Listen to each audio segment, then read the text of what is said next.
अब के हुन्छ त्यसको अनुहारमा भन्ने सोचेर बोल्नुपर्छ त्यो ठाउँमा बुझ्नुभयो नि बोल्दा पनि त्यस्तो पनि ठाउँ रहेछ नेपालमा सुनसरी जिल्ला के नेपालको कुरो गर्नु हाम्रै जिल्लामा चाहिँ त्यस्तो ठाउँ रहेछ सुनसरी जिल्लामै 4 दिन बसेको माछा 4 वर्ष बसेर लाग्नु निस्किन पाइँदैन होइन निरञ्जन त्यो स्कुलबाट बाहिर निस्किन पाइँदैन राति पनि सबै वाल हेर्नु पर्यो बम फ्याल्दिन्छन् कि हान्छन् कि चिया दोकानमा गयो बोल्दाखेरि ठिक्क बोल्यो थपक खाएर निस्किहाल्नु पर्यो बेलुका त झन् हिँड्नै पाइँदैन सशस्त्र आर्मी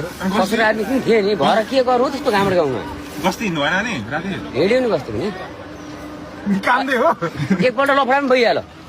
परिहाल्यो हाना एसपी साहबलाई त ढकल्दा बल खेला थालि त हाले अनि तुरन्त फोन गरेर ससुर आएर छिल्लीबिली पार्दैन मान्छेले गुड आयो कि त्यतिकै नि खोजेर झगडा गर्ने क्या त दङ्गा मात्र खोजेको नि त्यसको रोलले त्यस्तो क्या ठाउँ फेरि हेर्दाखेरि चाहिँ मर्ना अरे त्यो ल्याखुरे केही गर्दैन जस्तो हुने कि गर्नु पर्यो भने फेरि साफै भनिदिने